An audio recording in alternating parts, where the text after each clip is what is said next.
Hi friends, welcome back to my channel. So ಇವತ್ತಿನ ವಿಡಿಯೋದಲ್ಲಿ ಬಂದು ನಿಮಗೆ 7th ಮಂತ್ ಇರುವಾಗಲೇ ಹೆಲ್ದಿ ಬೇಬಿಗೆ ಮತ್ತು ಡೆಲಿವರಿಗೆ ಯಾವ ರೀತಿ ಪ್ರಿಪ್ರೇಷನ್ ಮಾಡ್ಕೊಳ್ಳೋದು ಅಂತ ನೋಡೋಣ. ಸೊ ತುಂಬ ಜನ ಕೇಳುವಂತಹ ವಿಷಯಗಳು ಬಂದು ಫುಡ್ ಯಾವ ಥರ ತೊಗೋಬೇಕು, ಮತ್ತು ಬಂದು ಎಕ್ಸಸೈಸ್ ಮಾಡ್ಬೋದಾ ಮಾಡಬಾರ್ದಾ, 7th ಮಂತಲ್ಲಿ ಮೇಯ್ನಾಗಿ ವಾಕಿಂಗ್ ಮಾಡ್ಬೋದಾ ಮಾಡಬಾರ್ದಾ. ಸೊ ಈ ರೀತಿ ಹೇಳಿದ್ದಾರೆ. ಬ್ರೀಚ್ ಪ್ರೆಸೆಂಟೇಷನ್ ಅಂತ ಹೇಳಿದ್ದಾರೆ, ಸಫಾಲಿಕ್ ಪ್ರೆಸೆಂಟೇಷನ್ ಅಂತ ಹೇಳಿದ್ದಾರೆ. ಯಾವ ರೀತಿ ಇರಬೇಕು ಅನ್ನೋ ಥರ ಕೇಳ್ತೀರಾ. ಸೊ ಒಂದೊಂದಕ್ಕೂ ಹೇಳ್ತೀನಿ ನಾನು. ಮೇಯ್ನಾಗಿ 7th ಮಂತ್ ಅಂತ ಬಂದಾಗ ನೀವು ಮಾಡಬೇಕಾಗಿರೋ ವಿಷಯ ಬಂದು ಬೇಬಿ ಯಾವ ಪೊಸಿಷನ್ ಅಲ್ಲಿ ಇದೆ ಅಂತ ತಿಳ್ಕೊಳ್ಳಿ. ಸೊ ಮಗು ಡೌನ್ ಅಲ್ಲಿ ಇದೆಯಾ, ಇಲ್ಲ ತಲೆ ಮೇಲ್ಭಾಗದಲ್ಲಿಯಾ, ಕೆಳಭಾಗದಲ್ಲಿ ಇದೆಯಾ ಅನ್ನೋದನ್ನ ಕೇಳಿ ತಿಳ್ಕೊಳ್ಳಿ. ಸ್ಕ್ಯಾನಿಂಗ್ ಅಲ್ಲಿ ನಿಮ್ಗೆ ಈ ಟೈಮಲ್ಲಿ ಕೂಡ ಒಂದು ಸ್ಕ್ಯಾನಿಂಗ್ ಇರುತ್ತೆ. ಈ ಸ್ಕ್ಯಾನಿಂಗ್ ಏನಕ್ಕೆ ಮಾಡ್ತಾರೆ ಅಂತಂದ್ರೆ ಮಗು ಪ್ರಿಮೆಚೂರ್ ಬೇಬಿ ಆಗುತ್ತಾ, ಸರ್ವಿಕ್ಸ್ ಎಷ್ಟು ಡಿಲೇಟ್ ಆಗಿದೆ, ನೆಕ್ಸ್ಟ್ ಬೇಬಿಯ ವೆಯ್ಟ್ ಎಷ್ಟು, ಬೇಬಿ ಸುತ್ತ ಇರುವ ನೀರಿನ ಅಳತೆ ಎಷ್ಟು, ಮಗು ಹೇಗೆ ಉದ್ದ ಅಗಲ ಅಳತೆ ಎಲ್ಲ ಹೇಗಿದೆ ಅನ್ನೋದ್ರ ಬಗ್ಗೆ ಚೆಕ್ ಮಾಡ್ತಾರೆ. ಮಗುವಿನ ಹಾರ್ಟ್ ಬೀಟ್ ಚೆಕ್ ಮಾಡ್ತಾರೆ, ಮತ್ತೆ ಪ್ಲಾಸೆಂಟಾ ಪೊಸಿಷನ್ ಅನ್ನು ಚೆಕ್ ಮಾಡ್ತಾರೆ. ಮಗುವಿನ ಪೊಸಿಷನ್ ಮತ್ತೆ ಪ್ಲಾಸೆಂಟಾ ಪೊಸಿಷನ್ ಎರಡೂ ಕೂಡ ಕನ್ಸಿಡರ್ ಆಗುತ್ತೆ ಈ ಟೈಮಲ್ಲಿ. ಇದು ಯಾಕಂದ್ರೆ ಡೆಲಿವರಿ ಇನ್ನೇನು ಕೆಲ ವಾರಗಳೇ ಇರೋದ್ರಿಂದ ಒಂದು 8-10 ವಾರ ಇರುತ್ತೆ ಅಂತಾನೆ ಅನ್ಕೊಳ್ಳಿ. ಯಾಕಂದ್ರೆ ನಾವು 8th ಮಂತ್ 9th ಮಂತ್, ಕೆಲವ್ರಿಗೆ 9th ಮಂತ್ ಬಿದ್ದಿದ ತಕ್ಷಣ ಆಗುತ್ತೆ, ಕೆಲವ್ರಿಗೆ 37 ವೀಕ್ಸ್, ಕೆಲವ್ರಿಗೆ 39 ವೀಕ್ಸ್, ಈ ರೀತಿ ಎಲ್ಲಾನು ಇರುತ್ತೆ.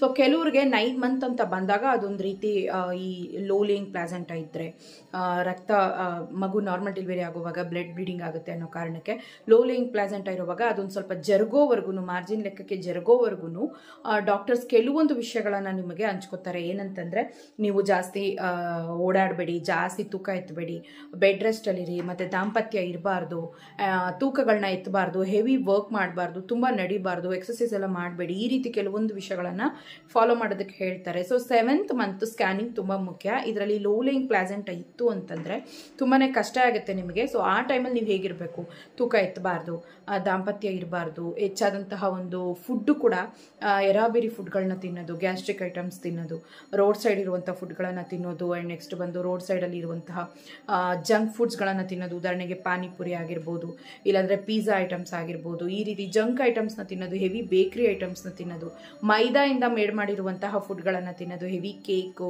ತುಂಬಾ bread, wheat bread okay, but ಮೈದಾಯಿಂದ ಮಾಡಿರುವಂತಹ ಐಟಮ್ಸ್ ನ ತಿನ್ನೋದು, ಇಂಥವೆಲ್ಲ ಮಾಡುವಾಗ ಹೆಲ್ತ್ ಬೆನಿಫಿಟ್ಸ್ ಕಮ್ಮಿ ಆಗುತ್ತೆ ನಿಮಗೆ. ಸೊ ಲೋ ಲೇಯಿಂಗ್ ಪ್ಲಾಸೆಂಟಾ ಇದೆ ಅಂತಂದ್ರೆ ಫುಡ್ ವಿಷಯದಲ್ಲಿ ತುಂಬಾ ಹುಷಾರಾಗಿರ್ಬೇಕು. ಹೆಲ್ದಿ ಫುಡ್ ಆದಷ್ಟು ಫ್ರೂಟ್ಸ್ ಮತ್ತೆ ವೆಜಿಟೇಬಲ್ಸ್, ಒಂದು ಒಳ್ಳೆ ರೀತಿಯಾಗಿ ಅನ್ನ, ಚಪಾತಿ ಊಟ, ಮುದ್ದೆ ಊಟ, ಈ ರೀತಿ ತಿಂತಾ ಬರಬೇಕು. ಲೋ ಲೇಯಿಂಗ್ ಪ್ಲಾಸೆಂಟಾ ಇದೆ ಅಂತಂದ್ರೆ ಮಗುವಿನ ತೂಕ ಜಾಸ್ತಿ ಆಗ್ತಾ ಆಗ್ತಾ ಏನಾಗುತ್ತೆ ಅಂತಂದ್ರೆ ನಿಮಗೆ ಆ ಪ್ಲಾಸೆಂಟಾ ಮೇಲೆ ಭಾರ ಬೀಳ್ತಾ ಬೀಳ್ತಾ ಯಾವ ಟೈಮಲ್ಲಿ ಬೇಕಾದ್ರೂ ನಿಮಗೆ ಪ್ರೆಷರ್ ಜಾಸ್ತಿ ಆಗ್ಬೋದು. ಸೊ ಬ್ಲೀಡಿಂಗ್ ಆಗುವಂಥ ಚಾನ್ಸಸ್ ಇರುತ್ತೆ. ಸೊ ಒಂದು ವೇಳೆ ನಿಮಗೆ ಬ್ಲಡ್ ಕಾಣಿಸ್ಕೊಂತು ಅಂದರೆ ಇಮಿಡಿಯೇಟ್ ಆಗಿ ಹಾಸ್ಪಿಟ್ಲ್ಗೆ ಹೋಗ್ಬೇಕಾಗುತ್ತೆ. ಆ್ಯಂಡ್ ನೆಕ್ಸ್ಟ್ ಬಂದು ತೂಕ ಎತ್ತೋದು, ಮೆಟ್ಲೆಕ್ಕೋದು, ಇಂಥವೆಲ್ಲ ಮಾಡಬಾರ್ದು ಅಂತ ಕೂಡ ಹೇಳ್ತಾರೆ. ಸೊ ನಿಮ್ಗೆ ಏನಾದರೂ ಒಂದು ವೇಳೆ ನೀರು ಹೋಗೋದು, ಬ್ಲಡ್ ಹೋಗೋದಾಯಿತು ಅಂದರೆ ಇಮಿಡಿಯೇಟ್ ಆಗಿ ಹಾಸ್ಪಿಟ್ಲ್ಗೆ ಹೋಗಿ ಡಾಕ್ಟರ್ ಹತ್ರ ತೋರಿಸ್ಕೊಳ್ಳಿ. ಆ್ಯಂಡ್ ನೆಕ್ಸ್ಟ್ ಬಂದು ಯಾವುದೇ ರೀತಿ ಲೋ ಲೇಯಿಂಗ್ ಪ್ಲಾಸೆಂಟಾ ಇಲ್ಲ, ಯಾವುದೇ ರೀತಿ ಪ್ರಾಬ್ಲಮ್ ಇಲ್ಲ ಅಂತ ಹೇಳಿದಾಗ ಆ ಮಗುವಿನ ಪೊಸಿಷನನ್ನು ನೋಟ್ ಮಾಡಿ ಇಟ್ಕೊಳ್ಳಿ. ಸಫಾಲಿಕ್ ಇದೆ ಅಂದರೆ ಬೇಬಿ ಡೌನ್ ಬಂದಿರುತ್ತೆ, ಹೆಡ್ ಫಿಕ್ಸ್ ಆಗೋದಕ್ಕೆ ಇನ್ನು ಮುಂದೆ ಸ್ಟಾರ್ಟ್ ಆಗುತ್ತೆ. ಒಂದು ವೇಳೆ ಬ್ರೀಚ್ ಇತ್ತು ಅಂತಂದರೆ ವಾಕಿಂಗ್ ಹೋಗಿ ಬ್ರೀದಿಂಗ್ ಎಕ್ಸಸೈಸ್ ಮಾಡಿ, ಒಂದು ಸ್ವಲ್ಪ ಬಟರ್ಫ್ಲೈ ಎಕ್ಸಸೈಸಸ್ಗಳನ್ನು ಮಾಡ್ಕೊಳ್ಳಿ. ಸೊ ಅವಾಗ ನಿಮಗೆ ಮಗು ಡೌನ್ ಬರೋದಕ್ಕೆ ಹೆಲ್ಪ್ಫುಲ್ ಆಗಿರುತ್ತೆ. ವಾಕಿಂಗ್ ಕೂಡ 20 ಮಿನಿಟ್ಸ್ ಮಾಡಬಹುದು.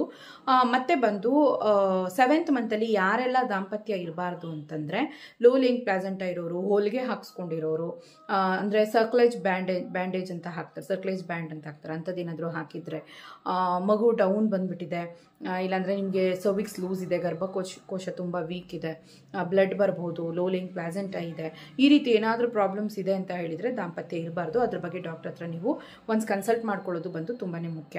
ಆ್ಯಂಡ್ ನೆಕ್ಸ್ಟ್ ಬಂದು ಇನ್ನೊಂದು ಏನಪ್ಪ ಅಂತಂದರೆ ಮೇಯ್ನ್ ಆಗಿ ತಿಳ್ಕೊಬೇಕಾಗಿರೋ ವಿಷಯ ಬಂದು ಬ್ರೆಸ್ಟ್ ಒಂದು ಗಾತ್ರ. ಸೊ ನಿಮಗೆ ಬಂದು 7th ಮಂತಲ್ಲಿ ಆದಷ್ಟು ಬ್ರೆಸ್ಟ್ ಗಾತ್ರ ಬಂದು ಜಾಸ್ತಿ ಆಗ್ತಾ ಸ್ಟಾರ್ಟ್ ಆಗುತ್ತೆ. ನಿಪ್ಪಲ್ಸ್ ಎಲ್ಲನೂ ಒಂದು ರೀತಿ ಕಲರ್ಸ್ ಚೇಂಜ್ ಆಗುತ್ತೆ, ನಿಮಗೆ ನಿಪ್ಪಲ್ ಸುತ್ತಲೂ ಕಲರ್ಸ್ ಚೇಂಜ್ ಆಗುತ್ತೆ. ಸೊ ಇದು ಯಾಕೆ ಅಂತಂದರೆ ಮಗು ಇನ್ನೇನು ಹುಟ್ಟತ್ತೆ ಅನ್ನೋ ಟೈಮ್ ಸ್ವಲ್ಪ ಹತ್ರ ಇರುವಾಗ ಫುಡ್ ಪ್ರಿಪ್ರೇಷನ್ 4th ಮಂತಿಂದನೇ ಸ್ಟಾರ್ಟ್ ಆಗಿರುತ್ತೆ, ಮಿಲ್ಕ್ ಪ್ರೊಡಕ್ಷನ್ ಸ್ಟಾರ್ಟ್ ಆಗಿಬಿಟ್ಟಿರುತ್ತೆ. ಅದರ ಒಂದು ಹಾರ್ಮೋನ್ ಇಂಬ್ಯಾಲೆನ್ಸ್ ಇಂದ ನಿಮ್ಗೆ ಆ ರೀತಿ ಬ್ರೆಸ್ಟ್ ಪೇನ್ ಬರೋದು, ಬ್ರೆಸ್ಟ್ ಕಲ್ ಥರ ಆಗೋದು, ನೋವಾಗೋದು ಎಲ್ಲನೂ. ಕೆಲವ್ರಿಗೆ ನಿಪ್ಪಲ್ ಇರುತ್ತೆ, ಕೆಲವ್ರಿಗೆ ನಿಪ್ಪಲ್ ಕಡಿಮೆ ಇರುತ್ತೆ.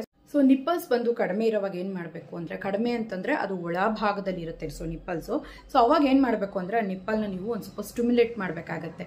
ಈ ರೀತಿ ಇರುವಂತಹ ಒಂದು ಚಪ್ಪಟೆ ಥರ ಇತ್ತು ಅಂತಂದರೆ ಲೈಟಾಗಿ ಈ ಥರ ಮುಂದೆ ಎಳೆದು ಬಿಡಬೇಕು. ಇದು 5th ಮಂತಿಂದನೇ ಮಾಡಿ. ಒಂದು ಲೆವೆಲ್ಗೆ ನಿಪ್ಪಲ್ ಇದೆ, ಸೆಕೆಂಡ್ ಪ್ರೆಗ್ನೆನ್ಸಿ ಅಂದರೆ ಓಕೆ, ಬಟ್ ಫಸ್ಟ್ ಪ್ರೆಗ್ನೆನ್ಸಿ ಇರೋರು ಕಂಪಲ್ಸರಿ ಇದನ್ನು ಮಾಡಬೇಕು. ಯಾರಿಗೂ ಅಷ್ಟೇ ನಿಪ್ಪಲ್ ಸಾಮಾನ್ಯವಾಗಿ ಅಷ್ಟೊಂದು ಮುಂದೆ ಇರಲ್ಲ. ಸೊ ಇದು ಯಾಕೆ ಅಂದರೆ ಬೇಬಿಗೆ ಬ್ರೆಸ್ಟ್ ಫೀಡ್ ಮಾಡಿಸೋದಕ್ಕೆ ತುಂಬಾ ಕಷ್ಟ ಆಗುತ್ತೆ. ನಿಮಗೆ ಮಗು ಹಾಲು ಕುಡಿಯೋದನ್ನೇ ಮರ್ತು ಬಿಡುತ್ತೆ. ಕೆಲವು ಮಕ್ಕಳಂತೂ ಬಿಗಿನಿಂಗಿಂದಾನೇ ಹಾಲು ಕುಡಿಸೋದನ್ನ ರೂಢಿ ಮಾಡಬೇಕು. ಇಲ್ಲ ಅಂತಂದರೆ ಯಾವಾಗಲೂ ಬಾಟ್ಲ್ ಹಾಲು, ಇಲ್ಲ ಅಂದರೆ ನೀವು ಒಳ್ಳೆಯಲ್ಲಿ ಉಯ್ಯೋದೋ ಇಲ್ಲ ಸ್ಪೂನಲ್ಲಿ ಉಯ್ಯೋದೋ ಆ ಥರ ಆಗಿಬಿಡುತ್ತೆ. ಆ ಥರ ಯಾವಾಗಲೂ ಪಾಡ್ಪಡೋಕ್ಕಾಗಲ್ಲ. ಸೊ ನಿಪ್ಪಲ್ಸನ್ನು ಆದಷ್ಟು ಮುಂದಕ್ಕೆ ಮಾಡ್ಕೊಳ್ಳಿ. ಇದು ಕೊಬ್ಬರಿ ಎಣ್ಣೆಯಿಂದ ಮಾಡ್ಕೋಬೋದು, ಅಲೋವೆರಾ ಜೆಲ್ಲಿಂದ ಮಾಡ್ಕೋಬೋದು, ಸ್ನಾನಕ್ಕೆ ಹೋದಾಗ ಮಾಡ್ಕೋಬೋದು. ಸೊ ನಿಮಗೆ ಆಗಾಗ ಟೈಮ್ ಸಿಕ್ಕಿದಾಗ ದಿವ್ಸಕ್ಕೆ ಒಂದು 2-3 ಸತಿ ಮಾಡ್ತಾ ಬನ್ನಿ. ನಿಮಗೆ ಪೇಯ್ನ್ ಆಗದೆ ಇರೋ ಥರ ಮಾಡ್ಕೊಳ್ಳಿ. ಸೊ ಇದರಿಂದ ಏನಾಗುತ್ತೆ ಅಂತಂದರೆ ಸ್ಟಿಮ್ಯುಲೇಟ್ ಆಗಿ ನಿಮಗೆ ನಿಪ್ಪಲ್ ಸರಿಯಾದ ರೀತಿಯಲ್ಲಿ ಫಿಕ್ಸ್ ಆಗುತ್ತೆ. ಬೇಬಿಗೆ ಬ್ರೆಸ್ಟ್ ಫೀಡ್ ಮಾಡಿಸುವಾಗ ಮಿಲ್ಕ್ ಮಗು ಕುಡಿಯೋದಕ್ಕೆ, ಮಗು ಚೆನ್ನಾಗಿ ಸಿಪ್ ಮಾಡಿ ಕುಡಿಯೋದಕ್ಕೆ ಹೆಲ್ಪ್ಫುಲ್ ಆಗಿರುತ್ತೆ. ಸೊ ಇದನ್ನು ಟ್ರೈ ಮಾಡ್ಕೊಳ್ಳಿ. ಆ್ಯಂಡ್ ನೆಕ್ಸ್ಟ್ ಮತ್ತು ಸ್ಟ್ರೆಚ್ ಮಾರ್ಕ್ಸ್ ಬಂದು ಸ್ಟಾರ್ಟ್ ಆಗ್ತಾ ಬರುತ್ತೆ. ಆಗ ನೀವು ಕೆರ್ಕೊಳ್ಳೋದಂಥವೆಲ್ಲ ಮಾಡಬೇಡಿ. ಯಾವುದೇ ರೀತಿ ಬಯೋ ಆಯಿಲ್ ಆ ಥರ ಮತ್ತು ಸ್ಟ್ರೆಚ್ ಮಾರ್ಕ್ಸ್ಗೆ ಅಂತಲೇ ಬರುವಂಥ ಸ್ಪೆಷಲ್ ಆಯಿಲ್ಸು ಜೆಲ್ಸು ಏನು ಯೂಸ್ ಮಾಡೋಕ್ಕೆ ಹೋಗಬೇಡಿ. ಜಸ್ಟ್ ಅಲೋವೆರಾ ಜೆಲ್ಲೋ ಇಲ್ಲ ಕೊಬ್ಬರಿ ಎಣ್ಣೆನೋ ಹಚ್ಚಿ, ಇರಿಟೇಟ್ ಆಗಿ ಇದೆ, ತುಂಬ ಹಿಂಸೆ ಅನಿಸ್ತಿದೆ ಅಂದರೆ ಒಂದು ಸ್ವಲ್ಪ ಅರಿಶಿಣ ಪುಡಿ, ಬೇವಿನ ಸೊಪ್ಪಿನ ರಸ, ಮತ್ತು ಸ್ನಾನ ಮಾಡುವಾಗ ಉಪ್ಪು ಅರಿಶಿಣ ಪುಡಿ ಹಾಕ್ಕೊಂಡು ಸ್ನಾನ ಮಾಡೋದು, ಇಂಥವೆಲ್ಲ ಮಾಡಿದ್ರೆ ಕ್ರಮೇಣ ಕಡಿಮೆ ಆಗುತ್ತೆ. ಇಚ್ನೆಸ್ ಜಾಸ್ತಿ ಇದೆ ಅನ್ನುವಾಗ ನೀವು ಡಾಕ್ಟರ್ ಹತ್ರ ಹೋಗಿ ಡಾಕ್ಟರ್ ಪ್ರಿಸ್ಕ್ರಿಪ್ಷನ್ ಏನು ಕೊಡ್ತಾರೆ, ಕ್ರೀಮು ಇಲ್ಲ ಅದಕ್ಕೆ ಏನಾದರೂ ಜೆಲ್ ಕೊಟ್ಟರೆ ಅದನ್ನು ನೀವು ಯೂಸ್ ಮಾಡಿ, ಮಾಯಿಶ್ಚರೈಸರು ಏನಾದರೂ ಯೂಸ್ ಮಾಡ್ಕೊಳ್ಳಿ. ಸ್ಟ್ರೆಚ್ ಮಾರ್ಕ್ಸ್ ಓಕೆ, ಅದು ಬಂದು ಒಂದು ಗುಡ್ ಸೈನ್. ಅದು ಯಾವುದೇ ರೀತಿ ಪ್ರಾಬ್ಲಮ್ ಇಲ್ಲ. ಅದು ಬೇಬಿ ಬೆಳೀತಾ ಬೆಳೀತಾ ನಿಮ್ಮ ಬೆಲ್ಲಿ ಬಂದು ಎಕ್ಸ್ಪ್ಯಾಂಡ್ ಆಗೋದಕ್ಕೆ ಆಗುವಂಥದ್ದು. ಮತ್ತು 7ನೇ ತಿಂಗಳಲ್ಲಿ ಇರುವಂತಹ ವೆಯ್ಟು ನೆಕ್ಸ್ಟ್ ಮಂತ್ಗೆ ಹಾಗೆ ಡಬಲ್ ಆಗುತ್ತೆ. ಮತ್ತು 8th ಮಂತಲ್ಲಿ ಇರುವಂಥ ವೆಯ್ಟ್ ಹಾಗೆ ಡಬಲ್ ಆಗುತ್ತೆ. ಡಬಲ್ ಅಂತ ಹೇಳಕ್ಕೆ ಬರಲ್ಲ. ಈಗ 7th ಮಂತಲ್ಲಿ 1 kg ಇದ್ದರೆ 8th ಮಂತಲ್ಲಿ 2 kg ಆಗುತ್ತೆ. ಸೊ 2 kg ಇರುವಂತಹ ಮಗು 9th ಮಂತ್ಗೆ 3 kg ಆಗುತ್ತೆ. ಅಂದರೆ 7th ಮಂತಿಂದ ಡಬಲ್ 7th ಅಂದರೆ 1 kg ಇಂದ 2 kg, 2 kg ಇಂದ 3 kg. ಸೊ 8ನೇ ತಿಂಗಳಲ್ಲಿ ಇರುವಂತಹ ವೆಯ್ಟು ಮಗುವಿನ ತೂಕ ಬಂದು 9ನೇ ತಿಂಗಳಷ್ಟೊತ್ತಿಗೆ ಇನ್ನು 1 kg ಜಾಸ್ತಿ ಆಗುತ್ತೆ. ಸೊ 1+1+1+ ಆ ಥರ ತೂಕ ಬಂದು ಆ್ಯಡ್ ಆಗೋದು. ಸೊ ಡಬಲ್ ಅಂತಂದರೆ 7th ಮಂತಲ್ಲಿ ಡಬಲ್ ಆಗುತ್ತೆ. 8th ಮಂತ್ಗೆ 8th ಮಂತಿಂದ ಇನ್ನೊಂದು 1ರಷ್ಟು ಭಾಗ ಜಾಸ್ತಿ ಆಗುತ್ತೆ. ಸೊ 2 kg ಇಂದ 3 kgಗೆ ಮಗು ಟರ್ನ್ ಆಗೋದಕ್ಕೆ ಶುರು ಆಗುತ್ತೆ. ಸೊ ಈಗ ಚೆನ್ನಾಗಿ ಹೆಲ್ದಿ ಫುಡ್ಡನ್ನು ತಿನ್ನಬೇಕು, ವಾಕಿಂಗ್ ಮಾಡಬೇಕು, ಎಣ್ಣೆ ಸ್ನಾನ ಮಾಡಬೇಕು, ಎಣ್ಣೆಯನ್ನು ಬೆನ್ನಿಗೆ ತೊಡೆ ಭಾಗಕ್ಕೆ ಉಜ್ಜಬೇಕು. ಈ ಟೈಮಲ್ಲಿ ಸೊಂಟ ನೋವು ಸ್ಟಾರ್ಟ್ ಆಗುತ್ತೆ, ಬೆನ್ನು ಸ್ಟಾರ್ಟ್ ಆಗುತ್ತೆ. ಮಗುವಿನ ವೆಯ್ಟ್ ಹಾಗೆ ಗ್ರೋತ್ ಆಗ್ತಾ ನಿಮ್ಮ ಬೆಲ್ಲಿ ಕೂಡ ಮುಂದಕ್ಕೆ ಗ್ರೋತ್ ಆಗುತ್ತೆ. ನಿಮಗೆ ಮೊದಲಿರುವಂಥ ಡ್ರೆಸ್ಗಳು ಯಾವುವು ಆಗಲ್ಲ. ಮತ್ತು ಕಾಲಲ್ಲಿ ಎಡಿಮಾ ಪ್ರಾಬ್ಲಮ್ ಸ್ಟಾರ್ಟ್ ಆಗುತ್ತೆ. ಸೊ ಕಾಲು ಊತ ಬರುತ್ತೆ, ಮೊದಲಾಗೋ ಸ್ಲಿಪ್ಪರ್ಸ್ ಯಾವುದು ನಿಮಗಾಗಲ್ಲ.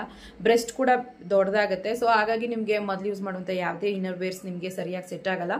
ಸೊ ಏನಿದ್ರೂ ಸ್ವಲ್ಪ ಒಂದು 2-3 ಸೈಜ್ ಬಂದು ಜಾಸ್ತಿ ಇರುವಂತಹ ಡ್ರೆಸ್ಗಳನ್ನು ಬೈ ಮಾಡಿ, ಮತ್ತು ಇನ್ನರ್ ವೇರ್ಸ್ ಕೂಡ ಸ್ವಲ್ಪ ಲೂಸಾಗಿ ತೊಗೊಳ್ಳಿ. ಬ್ರೀದ್ ಆಗೋ ಥರ, ಸ್ಕಿನ್ ಬ್ರೀದ್ ಆಗೋ ಥರ ಡ್ರೆಸ್ಗಳನ್ನು ಹಾಕ್ಕೊಳ್ಳಿ. ನೀವು ಬಂದು ಜಾಸ್ತಿ ಟೈಟಾಗಿ ಲೆಗಿನ್ಸ್ ಹಾಕೋದು, ತುಂಬ ಜೀನ್ಸ್ ಹಾಕೋದು ನಾನು ತುಂಬ ಜನರನ್ನ ನೋಡಿದ್ದೀನಿ. ನಾನು ಸ್ಪೆಷಲಾಗಿ ಬ್ಯಾಪ್ಟಿಸ್ಟ್ ಹಾಸ್ಪಿಟ್ಲಲ್ಲಿ ಹೋಗಬೇಕಾದ್ರೆ ಸುಮಾರು ಜನ ಹೆಣ್ಮಕ್ಳು ಬಂದು ಹೊಟ್ಟೆ ಅಷ್ಟು ಮುಂದಕ್ಕೆ ಬಂದಿದ್ರು ಕೂಡ ಜೀನ್ಸ್ ಹಾಕೊಂಡು ಬರ್ತಾಯಿದ್ರು. ಟೈಟ್ ಪ್ಯಾಂಟ್ಗಳನ್ನು ಹಾಕೊಂಡು ಬರೋರು, ತುಂಬ ಟೈಟ್ ಡ್ರೆಸ್ಗಳನ್ನು ವಿಯರ್ ಮಾಡೋರು, ಕುತ್ಕೊಳ್ಳೋಕ್ಕೆ ಕಷ್ಟ ಆಗೋದು. ಟ್ಯಾಪ್ನ ಮೇಲಕ್ಕೆ ಹಿಂಗೆ ಅಂದ್ಬಿಟ್ಟು ಕುತ್ಕೊಳ್ಳೋರು. ಸೊ ಆ ಬಾಧೆ ಬೇಕಾಗಿಲ್ಲ. ಸೊ ಆದಷ್ಟು ಒಂದು ಸ್ವಲ್ಪ ಚೆನ್ನಾಗಿರೋ ಫ್ರೀ ಡ್ರೆಸ್ಗಳನ್ನು ಯೂಸ್ ಮಾಡ್ಕೊಳ್ಳಿ. ನಿಮ್ಗೆ ಯಾವ್ದು ಕಂಫರ್ಟಬಲ್ಲೋ ಅದನ್ನು ಯೂಸ್ ಮಾಡಿ. ಸೊ ಈ ಥರ ಮಾಡಿದ್ರೆ ಖಂಡಿತವಾಗ್ಲೂ 7th ಮಂತಿಂದನೇ ನಿಮಗೆ ಒಂದು ರೀತಿ ಹೆಲ್ತ್ ಬಂದು ಫಿಕ್ಸ್ ಆಗುತ್ತೆ. ಮತ್ತು 8th ಮಂತಲ್ಲಿ ಒಂದು ಸ್ಕ್ಯಾನ್ ಮಾಡ್ತಾರೆ ಕೆಲವ್ರಿಗೆ 9th ಮಂತಲ್ಲೂ ಮಾಡ್ತಾರೆ. ಪ್ರತಿ ಸ್ಕ್ಯಾನಿಂಗಲ್ಲೂ ನೀವು ಗಮನಿಸಬೇಕಾಗಿರೋದು ಏನು, ಮಗುವಿನ ವೆಯ್ಟ್, ಮಗುವಿನ ಒಂದು ಪೊಸಿಷನ್, ಪ್ಲಾಸೆಂಟಾ ಪೊಸಿಷನ್, ಮಗುವಿನ ಸುತ್ತ ಇರುವಂಥ ನೀರು, ಹಾರ್ಟ್ ಬಿಟ್ಟು, ಹೋದ ಸ್ಕ್ಯಾನಿಂಗಿಗೂ ಈಗ ಸ್ಕ್ಯಾನಿಂಗಿಗೂ ಹೇಗಿದೆ, ಮಗುವಿನ ವೆಯ್ಟ್ ಇನ್ಕ್ರೀಸ್ ಆಗಿದೆಯಾ, ಪ್ರತಿಯೊಂದನ್ನು ನೀವು ಚೆಕ್ ಮಾಡಿ ಇಟ್ಕೊಂಡ್ರೆ ಖಂಡಿತವಾಗ್ಲೂ ನಿಮಗೆ ಪ್ರೆಗ್ನೆನ್ಸಿಯಲ್ಲಿ ಒಂದು ಹೆಲ್ದಿ ನೋಟಿಸನ್ನು ನೀವು ಮಾಡ್ತೀರಾ. ಮತ್ತು ಒಂದು 7th ಮಂತ್ ಅನ್ನೋದು ತುಂಬ ಮುಖ್ಯವಾದಂಥ ಕಾಲಘಟ್ಟ. ತುಂಬ ಜನರಿಗೆ ಪ್ರೀ ಮೆಚೂರ್ ಬೇಬೀಸ್ ಆಗಿಬಿಡುತ್ತೆ. ಸೊ ಆ ಥರ ಆಗದೆ ಇರೋ ಥರ ನೀವೇನು ಮಾಡಬೇಕು, ಚೆನ್ನಾಗಿ ಊಟ ಮಾಡಬೇಕು, ಶಾರ್ಟ್ ಸರ್ವಿಕ್ಸ್ ಇದ್ದರೆ ಒಂದು ಸ್ವಲ್ಪ ರೆಸ್ಟ್ ಮಾಡಬೇಕು, ಡಾಕ್ಟ್ರ್ ಏನು ಹೇಳಿರ್ತಾರೆ ಅದನ್ನು ಫಾಲೋ ಮಾಡಬೇಕು. ಲೋ ಲೇಯಿಂಗ್ ಪ್ಲಾಸೆಂಟಾ ಇದ್ದರೆ ಆ ಪ್ಲಾಸೆಂಟಾ ಸರಿಯಾದ ರೀತಿಯಲ್ಲಿ ಸೆಟ್ ಆಗೋವರೆಗೂ ಒಂದು ಸ್ವಲ್ಪ ಟೈಮ್ ಕೊಡಬೇಕು. ಮನೇಲಿ ಮಾಡೋರು ಯಾರೂ ಇಲ್ಲ, ಏನು ಮಾಡಿ. ಸೊ ಆದಷ್ಟು ಮನೇಲಿ ಹೆಲ್ಪ್ ತಗೊಳ್ಳೋದು, ನಿಧಾನವಾಗಿ ಮಾಡ್ಕೊಳ್ಳೋದು, ಒಂದೇ ಸತಿ ಜಾಸ್ತಿ ಕೆಲಸಗಳನ್ನು ಭಾರಗಳನ್ನು ಹಾಕ್ಕೊಳ್ಳದೆ, ತೂಕಗಳನ್ನ ಜಾಸ್ತಿ ಎತ್ತದೆ ಹೆವಿಯಾದ ಬರ್ಡನ್ ನಿಮಗೆ ನೀವು ಮಾಡ್ಕೋಬೇಡಿ. ಓಕೆ, ಈ ವಿಡಿಯೋ ಖಂಡಿತವಾಗ್ಲೂ ನಿಮ್ಗೆ ಯೂಸ್ಫುಲ್ ಆಗಿರುತ್ತೆ ಅಂದ್ಕೊಳ್ತೀನಿ. ಬ್ರೆಸ್ಟ್ ವಿಷಯದಲ್ಲಿ ಒಂದು ಮುಖ್ಯವಾದಂಥ ವಿಷಯ ಹೇಳಿದ್ದೀನಿ. ಅದರಿಂದ ಜೆಲ್ ಕೂಡ ನಿಮಗೆ ಜೆಲ್ ಥರ ಒಂದು ಲೀಕ್ ಆಗುತ್ತೆ. ಸೊ ಅದನ್ನೆಲ್ಲ ತೆಗಿಯೋಕ್ಕೆ ಹೋಗಬೇಡಿ. ಅದು ಸಿಂಪಲಾಗಿ ಅದೇನೇ ಒಳಗಡೆನೇ ಇರುತ್ತೆ. ನೀವು ಇಸ್ಕಿ ತೆಗೆದ್ರೆ ಅದು ಖಂಡಿತವಾಗ್ಲೂ ಬರುತ್ತೆ. ಆ ಥರ ಮಾಡೋಕ್ಕೆ ಹೋಗಬೇಡಿ. ಇದು ಬೇಬಿಗೆ ನ್ಯಾಚುರಲ್ ಆಗಿ ಫುಡ್ ಪ್ರೊಡಕ್ಷನ್ ಆಗುವಂಥದ್ದು. ಸೊ ಇದು ಗಾಡ್ ಗಿಫ್ಟ್ ಅಂತಲೇ ಹೇಳ್ಬೋದು. ಬೇಬಿಗೆ ಬಿಗಿನಿಂಗಿಂದನೇ ನಮಗೆ ಫುಡ್ ಪ್ರಾಡಕ್ಟ್ ಆಗೋದು. ಓಕೆ ಫ್ರೆಂಡ್ಸ್, ಈ ವಿಡಿಯೋ ಖಂಡಿತವಾಗ್ಲೂ ನಿಮ್ಗೆ ಯೂಸ್ಫುಲ್ ಆಗಿರುತ್ತೆ ಅಂದ್ಕೊಳ್ತೀನಿ. ಟೇಕ್ ಕೇರ್, ಬಾಯ್.